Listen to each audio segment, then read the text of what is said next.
Hello children, I am Poonam Bagga welcoming you once again in your maths class. We are studying class 8 maths and today we are going to start a new chapter. It is chapter 9, algebraic expressions and identities. So here the word algebra is hidden and we know arithmetic is that branch of maths that deals with numbers and algebra is that branch of maths that deals with numbers as well as variables. So let us start with the very basic terms and these are constant and variable.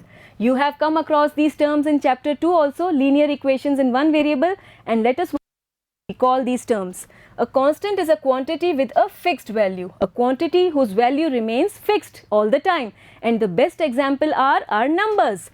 5, say -2, say 10, all these numbers have their values fixed no matter wherever you go. Always a 5 will represent 5 units. So these numbers are said to be constants. Then we talk about variables, a quantity whose value keeps on changing.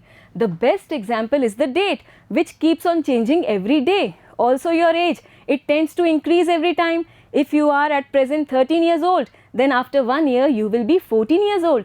So the age also tends to change. Such changing quantities are said to be variables. Also many real life problems we solve in algebra as you did in chapter 2.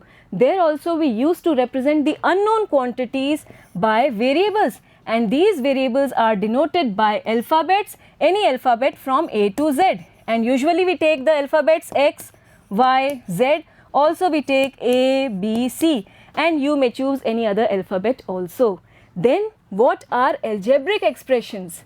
A combination of constants and variables connected by plus, minus, multiply and divide.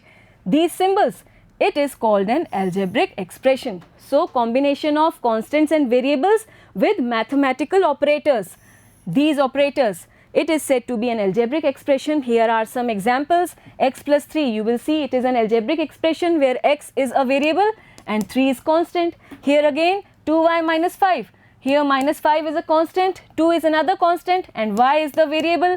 Similarly we have 3x square, another expression. Here we have 4xy plus 7 which is yet another expression. Then terms. What do you mean by terms? Each part in the expression is said to be a term and it is separated by a plus or a minus sign. Just go back. These are the algebraic expressions. Here you will see that there are two terms. Two parts are there. One is x and the other one is plus 3. These are said to be the terms of this algebraic expression and these terms are separated by plus or minus sign. Just as we use space between two words in any language, जैसे ये sentence लिखा है each part called a term, तो आप देखेंगे कि दो लगातार words के बीच में हो रहा है इस स्पेस के द्वारा. ये स्पेस दी हुई है दो वर्ड्स के बीच में. ऐसे ही एक एल्जेब्रिक एक्सप्रेशन में दो टर्म्स के बीच में स्पेस किससे दी जाती है? प्लस या माइनस से, या कह लीजिए दो टर्म्स किससे सेपरेट होती हैं? प्लस या माइनस सिंबल से. So if we now write one expression as 5 into x into y plus 7 into z plus 8 into 3, तो बताइए कितनी टर्म्स हुई इस एक्सप्रेशन में? You may say that there are 3, then 4, 5, 6, 7 terms. You may say that there are 7 terms, but in fact there are not 7 terms but only 3 terms. देखिए आप plus और minus कहाँ कहाँ है? एक तो यहाँ है प्लस और एक है यहाँ प्लस. तो ये 3 terms हुई. First term, second term and third term. We can write these terms as 5xy. Multiply के लिए हम सीधे 5xy लिख सकते हैं. मल्टीप्लिकेशन साइन को इग्नोर करते हुए हम टर्म्स को एक साथ लिख सकते हैं. 5xy का मतलब 5 मल्टीप्लाई हो रहा है x से और फिर y से भी. Then here plus 7z and plus 3 8s are 24. So actually there are 3 terms and we separate these terms either by a plus sign or say a minus sign. So we could have a minus also in between. Then also we will say that there are 3 terms in this case. Then here we have one example 2x plus 7y minus 3z. तो देखिए आप कितनी terms हैं? 3 terms. This is the first term, this is the second one and this is the third one. Now we talk about factors. Terms themselves can be formed as the product of factors. Each term को हम factors में break up कर सकते हैं. Factors मतलब छोटे छोटे parts में break कर सकते हैं. For example, if we have say 13x square y plus 8yz and say x. Okay, now there are two terms, first term and the second term, और each term को हम छोटे factors में break up कर सकते हैं. If we take 13x square y, इसको हम कैसे लिख सकते हैं? 13 into x into y, because the power of x is 2, so we will be writing it 2 times. 13 into x and then into y. So these are the factors of this term. कितने factors हो गए? 1, 2, 3 and 4. Similarly, we can break this term 8yzx. This is x. How to write it? 8 into y into z into x. तो इस तरह से फिर से हमारे पास 4 factors हो गए. एक term को हमने factors में break कर दिया है. Got it? Then we talk about the coefficients. The numerical factor of a term is called its numerical coefficient or simply coefficient. For example, in expression 3xy minus 5z, here we have to write the coefficient of xy. Just focus on this word numerical factor. अगर हम ये first term लें 3xy और इसके factors करें तो क्या हो गए? 3 into x into y. ये 3 फैक्टर्स हो गए सिंगल टर्म के. इन फैक्टर्स में जो न्यूमेरिकल फैक्टर है वो है number 3, and this is said to be the numerical coefficient और simply coefficient of this term. तो यहाँ पर कोएफिशिएंट ऑफ एक्स वाई क्या हो गया? 3. इस वेरिएबल एक्स वाई का कोएफिशिएंट हो गया 3. Similarly in the case of second term z का कोएफिशिएंट क्या हो गया? Numerical value, and it is -5. So how we write the coefficient of a term? We take one variable and the number along with that variable is said to be the coefficient of that variable or say that term. Suppose we have the variable a, and if we write a number say -6 along with it, then the coefficient of this a is said to be -6. या इस term का भी numerical coefficient क्या कहलाएगा? -6. I hope it is clear.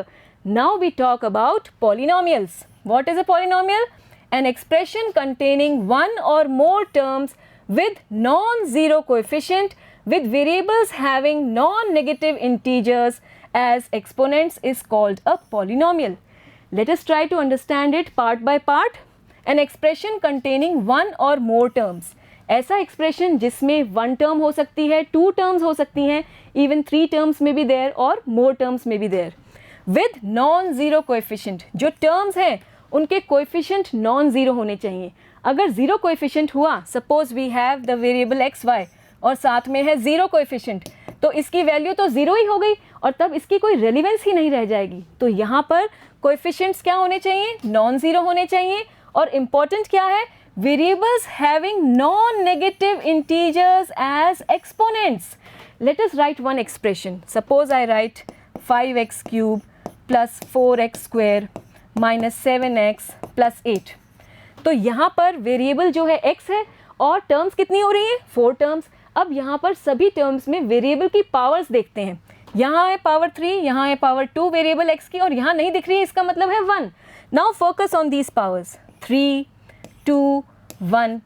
These are non-negative integers. Non-negative integers यानी positive integers.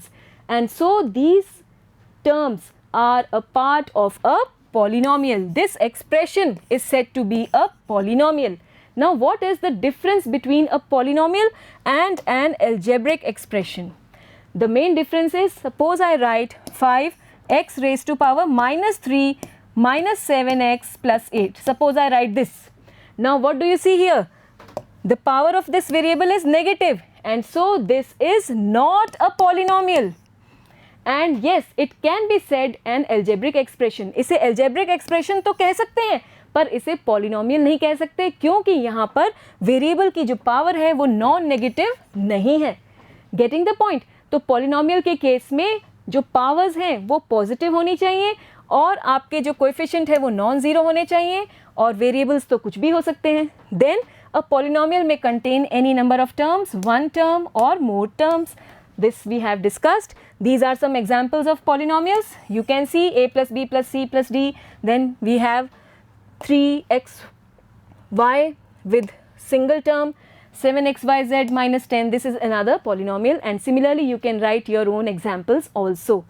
Then we talk about the classification of polynomials on the basis of the number of terms. We have three types of polynomials: monomials, binomials and trinomials. This depends on the number of terms in the polynomial. Monomial, expression that contains only one term. Mono means single. You must have heard the word mono acting, मतलब एक person single acting कर रहा है, ऐसे ही यहाँ पर monomial, one single term is there. And these are the examples, three different monomials. Then binomial, bi means two, bicycle with two tires. Similarly, expression that contains two terms. Here the main word is two terms, and these are the examples. These are polynomials with two terms, we say them binomials. Then trinomials, tri means three, triangle with three angles, three sides. Similarly, tricycle with three tires. Similarly, here trinomial with three terms. And these are the examples with three terms, and remember each term is being separated by either a plus or a minus with the next term. Then we talk about like and unlike terms. This is very important. What are like terms? Like terms are the terms that have the same variables and powers. This is important. ऐसी terms जिनमें variables भी same हो और उनकी powers भी same हो. Focus on these two words. Same variables and powers. The coefficients do not need to match. Coefficients अलग हो सकते हैं. The order of variables does not matter. Variables का order भी अलग हो सकता है. We have this example. These are three terms and these are like terms. Why? They have the same variable. देखिए तीनों ही केस में x and y are the variables. Same variables हैं x और y और उनकी powers भी same है. x की power है 2, y की power है 1. x की पावर है 2, y की पावर है 1. यहाँ पर x की पावर 2, y की पावर है 1. तो तीनों ही केस में वेरिएबल्स हैं x और y, पावर्स भी सेम है, तो ऐसी टर्म्स को हम कहते हैं like terms. The coefficients need not match. Coefficients अलग हो सकते हैं. यहाँ पर है कोएफिशिएंट 2, यहाँ है कोएफिशिएंट 5, यहाँ है कोएफिशिएंट -7.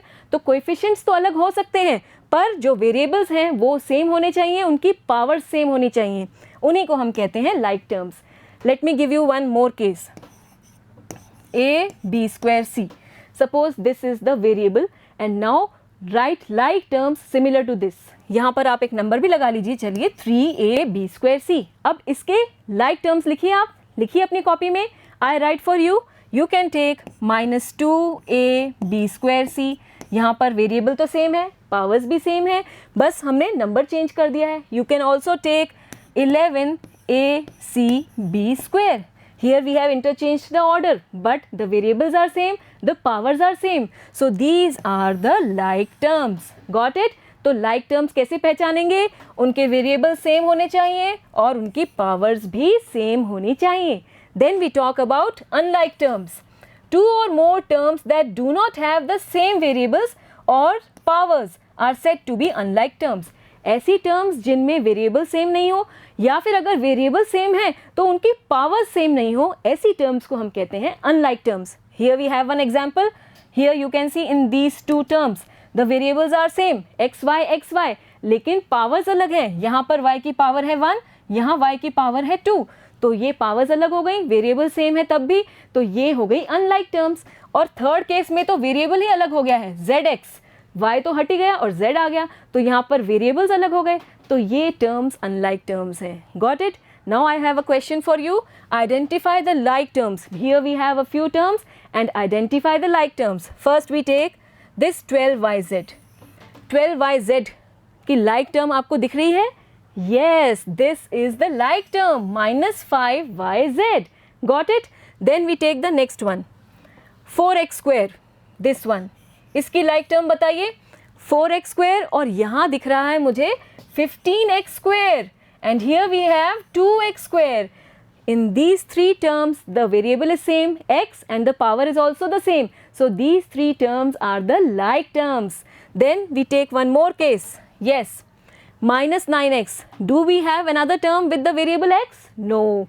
तो ये तो single रहेगी, इसकी कोई like term नहीं है. Then we take 7y and yes, -13y. These two are the like terms once again. यहाँ पर variable same है with the power same, तो ये दोनों हो गई like terms.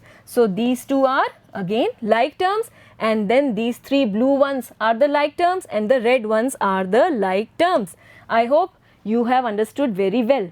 Then we talk about the addition of algebraic expressions. How to add two or more algebraic expressions. While adding algebraic expressions, we collect the like terms and add them.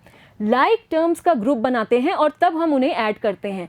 और like terms को add कैसे करते हैं? We see, while adding like terms, add the coefficients, keeping the variables and exponents on the variables the same.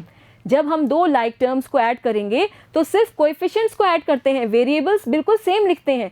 For example, if we want to add say 3x square and say 7x square, यहाँ पर ये like terms हैं, variable same है, power same है, like terms हैं. अब इन्हें add कैसे करेंगे? सिर्फ हम इनके coefficient को ऐड करेंगे, 3 और 7 को, and this will be 3 plus 7 that is 10 and x square. तो देखिए आप, जो वेरिएबल है वो तो सेम ही रहा, x square x square x square. सिर्फ हमने किसको ऐड किया है? सिर्फ हमने न्यूमेरिकल कोएफिशिएंट को ऐड किया है, 3 plus 7 and that is equal to 10. We take one more example. Think of another example of your own. Suppose I take as 6ab plus minus 7ab. ये लाइक टर्म्स हैं क्योंकि यहाँ पर variable same है a b और powers भी same है, 1 power है दोनों की, तो a b. अब हमें इन्हें ऐड करना है, तो क्या ऐड करेंगे? सिर्फ न्यूमेरिकल कोएफिशिएंट्स को. हम सिर्फ ऐड करने वाले हैं 6 को और यहाँ से -7 को. Now 6 plus -7 it is -1. So the answer should be -1ab और we can write it as only -ab. Got it? तो वेरिएबल तो सेम रहेंगे, सिर्फ न्यूमेरिकल कोएफिशिएंट्स को ऐड करना है लाइक टर्म्स के केस में. और ये हो गया -1ab. 1 को लिखने की ज़रूरत नहीं है क्योंकि 1 से मल्टीप्लाई करने पर वही नंबर तो मिलता है. So we can simply write it as -ab here in this case. Got the point? Let us now move further.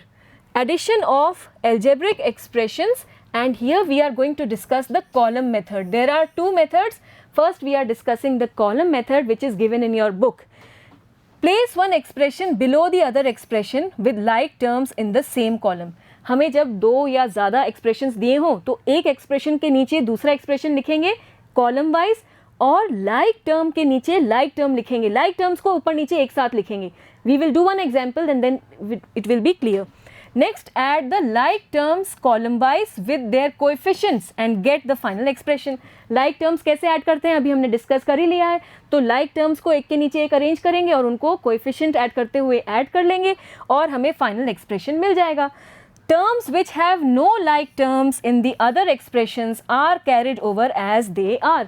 Jin terms के लाइक टर्म्स नहीं होते अदर एक्सप्रेशंस में उन्हें हम ऐसे ही उतार लेते हैं, ऐसे ही कैरी ओवर कर लेते हैं. We do one example and then it will be clear. This is example 1 from your book.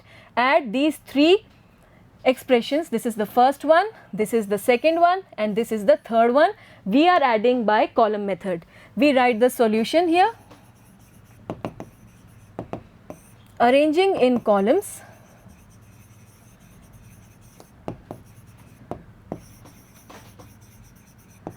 And adding, we get, let us write 7xy plus 5yz minus 3zx. ये हो गया फर्स्ट एक्सप्रेशन. सेकेंड लेते हैं 4yz. देखिए आप यहाँ पर yz वाली कोई टर्म है, इसकी like term, yes the centre one, तो इसी के नीचे हम लिखेंगे 4yz. फिर आपका है 9zx और सिमिलर टर्म है ये -3zx, तो इसी के नीचे हम लिखेंगे +9zx. इसका सिंबल इससे पहले लिखा है प्लस, तो वही प्लस लिख लिया हमने. Then -4y. क्या y वाले वेरिएबल की कोई टर्म है? नहीं है ऊपर, तो यहाँ पर इसकी कोई लाइक टर्म नहीं है, इसे अलग से लिख लेंगे -4y. Got it? Now we write the third one, -3xz. यहाँ वेरिएबल है xz. xz वाली कोई टर्म दिख रही है? Yes, this is the same term. zx और xz एक ही बात है, तो इसी के नीचे हम लिखते हैं -3. We can write again zx. xz को हमने zx लिख दिया क्योंकि ऊपर ऐसे ही है. Then +5x. क्या x वाली कोई टर्म दिख रही है? You will see there is no term with variable x, तो इसे हम अलग से लिख लेते हैं +5x. ठीक है. And then -2xy. xy वाली term, yes this is 7xy और इसी के नीचे हमें लिखना चाहिए -2xy. यहाँ पर ध्यान रखिएगा, हर टर्म से पहले जो उसका साइन है वो उसी का साइन है, तो माइनस भी यहाँ पर साथ में आएगा. Now we simply need to add these terms. पीछे से स्टार्ट करते हैं. दिस इज प्लस 5x, ऐसे ही आ गया. दिस इज माइनस 4y, ऊपर नीचे कोई टर्म ऐड नहीं हो रही है तो ऐसे ही लिखेंगे. Here we have the like terms together. -3 plus 9 -3. Coefficients को ऐड करेंगे. देखिए आप, these 3 coefficients will be added. -3 plus 9 -3. इसे आप लिख सकते हैं -3 plus here 9 minus 3 is 6 and 6 minus 3 is 3.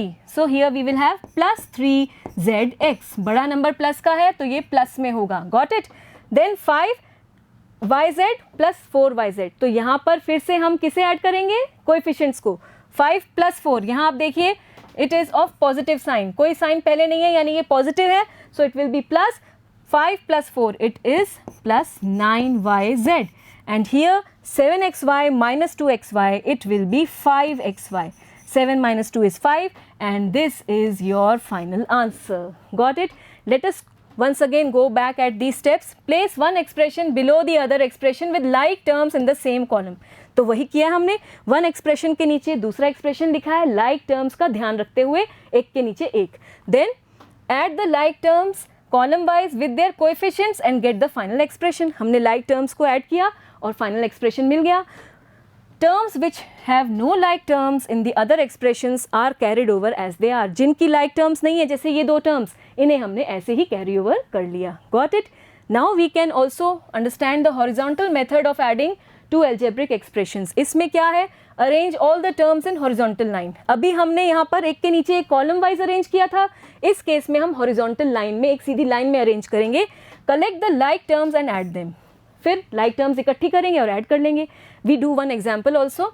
Add these 3 expressions once again and to find their sum we will add them. First one 6x plus 8y minus 5z. Then 2y plus z minus 4x. Then x minus 3y minus 2z. देखिए आप, हमने तीनों ही expressions लिख लिए. ये पहला, ये दूसरा, ये तीसरा. अब हमने हॉरिजॉन्टल लाइन में लिखा है, इसीलिए इसे कह रहे हैं हॉरिजॉन्टल मेथड. मेथड के नाम पर मत जाइए, बस समझिए कि कैसे करना है. हमें लाइक टर्म्स को एक साथ लाना है. Now focus on the like terms. यहाँ देखिए आप, 6x ये है वेरिएबल x वाली टर्म, यहाँ पर है -4x वेरिएबल x वाली टर्म, और ये है +x, ये भी x वाली टर्म है. तो इन तीनों को हम पहले एक साथ लिखेंगे. We write them together. This will be 6x minus 4x plus x. ठीक है, इनको एक साथ लिख लिया. अब हम आते हैं y वाली टर्म्स पे. This is 8y, then 2y and here we have -3y. ये तीनों लाइक टर्म्स हो गई. इन्हें फिर से एक साथ लिख लेते हैं. +8y plus 2y minus 3y. ठीक है, और फिर हम लिखेंगे z वाली टर्म्स. बताइए कौन सी हैं z वाली terms? This is the term with z variable, this is another, and this is another. So we can now write these like terms together. Here we have plus, oh no, we have a minus here. So we need to focus on the sign also. This is -5z plus z and -2z. देखिए आप, हमने सभी like terms को इकट्ठा लिख लिया है, उनका ग्रुप बना लिया है. बस अब like terms को ऐड कैसे करना है, उनके कोएफिशिएंट्स पे फोकस करेंगे. Here we have 6 -4 plus here no number is visible, so it is 1, so +1. 6 minus 4 it is 2 plus 1 it is equal to 3. So we can write here 3x. Then 8 plus 2 minus 3. 8 plus 2 is 10 minus 3. Here we have 7. So plus 7y. देख रहे हैं आप, पहले हमने इन तीनों को solve कर लिया, अब हम इन तीनों को सॉल्व कर लिया, और अब हम इन तीनों को सॉल्व करेंगे. -5 plus 1 minus 2. यहाँ पर कोई नंबर नहीं है यानी 1 है, सो -5 plus 1 -2. -5 plus 1 is -4 and then -2 it is -6. So we can write here -6 और साथ में वेरिएबल. तो कोएफिशिएंट्स को ऐड किया और वेरिएबल तो एज इट इज हमें लिखना है. So this is the answer. Now here we have added by writing the terms in the horizontal manner. तो यहाँ आप मेथड के नाम पर मत जाइए, बस समझने की कोशिश कीजिए. आप या तो एक्सप्रेशंस को इस तरह से सीधी लाइन में लिख के फिर लाइक टर्म्स को इकट्ठा करके ऐड कर सकते हैं, या फिर आप इस तरह से एक के नीचे एक लाइक टर्म्स को लिखते हुए फिर ऐड करते हुए आंसर मिल सकता है आपको. Got it? Now we go to the subtraction of algebraic expressions. Column method. Place the expression to be subtracted below the other expression with like terms in the same column. जिस expression को subtract करना है वो नीचे आएगा और जिसमें से सब्ट्रैक्ट करना है वो ऊपर आएगा, कॉलम्स में लिखेंगे और लाइक टर्म्स एक साथ लिखेंगे, ये जैसे पहले कर रहे थे। Change the sign of each individual term, this is important, of the second expression to get its inverse. जो बॉटम लाइन में हमने एक्सप्रेशन लिखा होगा सेकेंड लाइन में, उनमें सभी टर्म्स के साइन चेंज होंगे। This is important. क्यों होगा अभी हम देखेंगे। Then add the like terms and get the final expression. क्यों साइन चेंज होगा? जैसे मान लीजिए अगर हमें दो नंबर्स दिए हैं 6 और से 2 और कहा जाए कि सब्ट्रैक्ट करिए, तो कैसे सब्ट्रैक्ट करेंगे आप? 6 माइनस 2 करेंगे ना। तो अभी तो ये 2 प्लस में ही है, देखिए आप, और अब क्या हो गया? -2 हो गया। साइन चेंज हो गया ना यहाँ पर 2 का। तो इसीलिए हम, जैसे यहाँ पर साइन चेंज हो रहा है, जब भी हम दो एक्सप्रेशंस को सब्ट्रैक्ट करेंगे तो जो नीचे लिखेंगे एक्सप्रेशन, उनमें सभी टर्म्स के साइन चेंज करेंगे। Now let us take one example from your book and then it will be very much clear to you. We take this example, subtract this expression from this expression. So here we have 2 expressions और पहले expression को second expression में से minus करना है। तो जिसमें से माइनस करना है पहले तो वही लिखना चाहिए। तो पहले हम ये एक्सप्रेशन लिखेंगे जो फ्रॉम के बाद लिखा है। We begin the solution here. First we write this expression 7x square minus 4xy plus 8y square plus 5x minus 3y।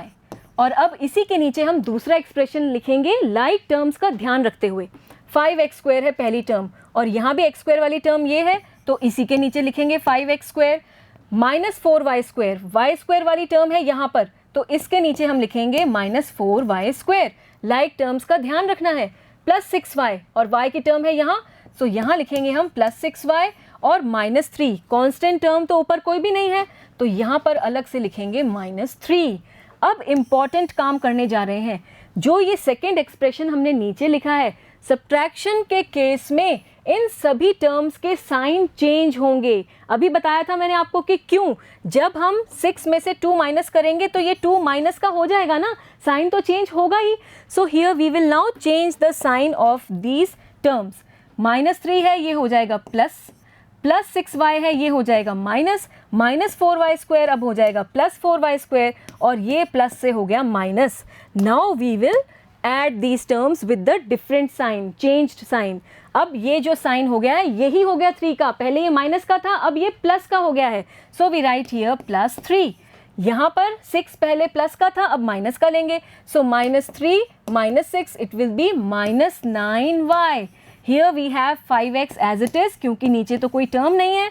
Here 8 + 4 लेंगे अब हम इसे, तो 8 + 4 is 12 and y square will be as it is.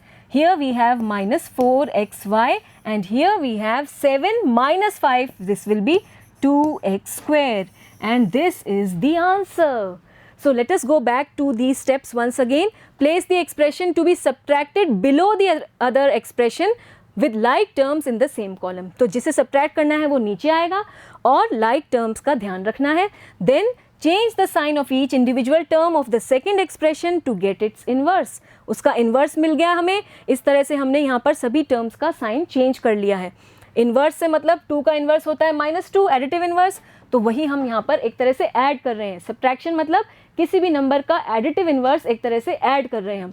2 है तो वो हो गया -2 और 6 में हम ऐड कर रहे हैं -2, that is equal to 4 here. Okay, then add the like terms and get the final expression. तो इस तरह से हमने लाइक टर्म्स को ऐड किया और फाइनल एक्सप्रेशन मिल गया।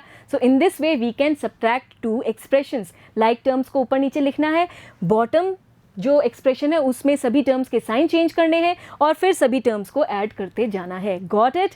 Now we can also subtract by arranging these terms in horizontal line. अभी तो एक के नीचे एक हमने कॉलम वाइज अरेंज किया है, हम इन्हीं टर्म्स को इस तरह से हॉरिजॉन्टल लाइन में लिख कर भी सब्ट्रैक्ट कर सकते हैं। We do one example for this. Subtract this expression from this expression. तो फ्रॉम के बाद वाला जो एक्सप्रेशन है वो पहले आएगा और सब्ट्रैक्ट करने पर हमें क्या मिलता है? Difference. We get the difference 7a - 3b + 6c। इसको हम ब्रैकेट में लिखेंगे। जब हम इस तरह से सीधी लाइन में लिखेंगे तो ब्रैकेट में लिखेंगे दोनों एक्सप्रेशंस को और सब्ट्रैक्ट करने के लिए माइनस लगाएंगे और ये हो गया 4a + 5b - 2c। ये ब्रैकेट लगाना बहुत ज़रूरी है। ये बता रही हूँ मैं बार बार, ये ब्रैकेट इम्पॉर्टेंट है जिससे आपका साइन सही रहेगा और गलती नहीं होगी। Now what next, 7a minus 3b plus 6c, ये तो ठीक है। यहाँ पर अब ये माइनस सभी टर्म्स से मल्टीप्लाई होके सभी के साइन चेंज कर देगा।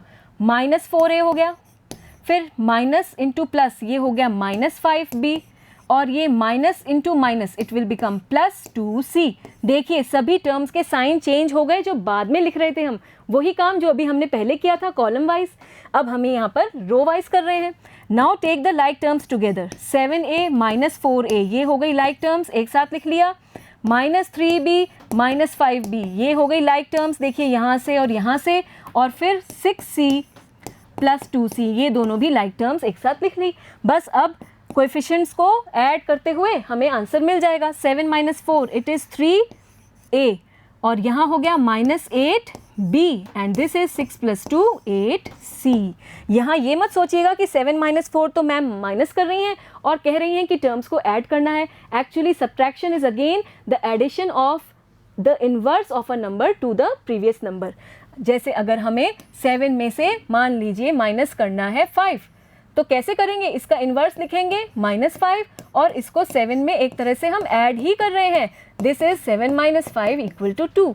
तो कंफ्यूज मत होइए, इस तरह से भी आप कर सकते हैं। दो तरीके हैं, आप चाहें तो कॉलम वाइज लिखिए, आप चाहें तो इस तरह से रो वाइज भी लिख सकते हैं। This was just for your understanding. I hope you have understood what are polynomials, what are algebraic expressions, like terms, unlike terms, how to add or subtract algebraic expressions. I hope everything is clear. In our next video, we will do exercise 9.1 based on all this. Before I do, you can try those questions once on your own. Okay then, goodbye.